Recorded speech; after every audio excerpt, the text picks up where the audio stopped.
من يضلل الله فلا هادي له ويذرهم في طغيانهم يعمهون.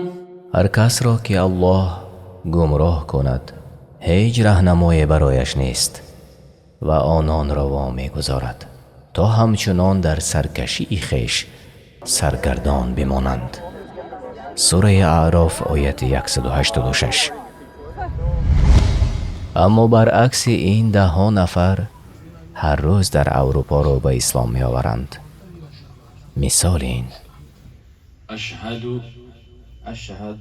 ان لا اله الا الله و اشهد ان محمدا رسول الله.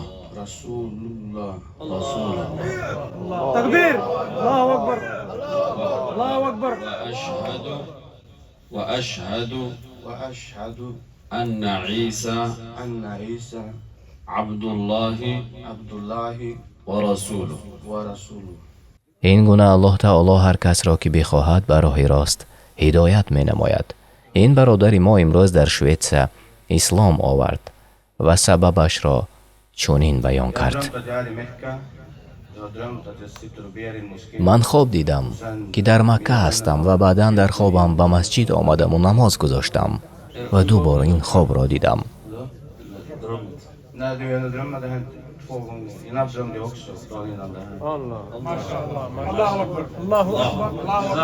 دعا میکنیم که آنهایی که اسلام آوردند در راه حق استوار باشند و الله تعالی ما را نیز استوار و از هدایت یافتگان گرداند.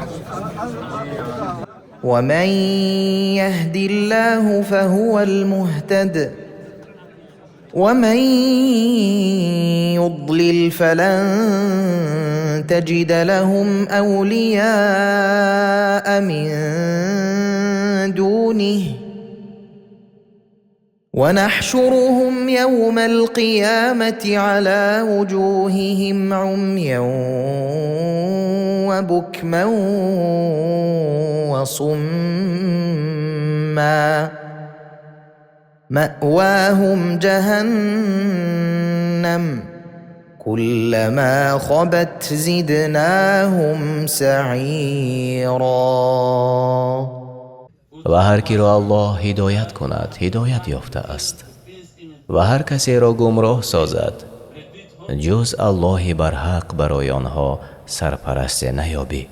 و در روز قیامت در حالی که چهره هایشان رو به زمین است کور و گنگ و کر زنده و جمعشان میکنیم و جهنم جایگاه آنهاست. هر وقتی که شعله آن فرو نشیند برایشان آن را بیفزایم. سوره اسراء آیت 97.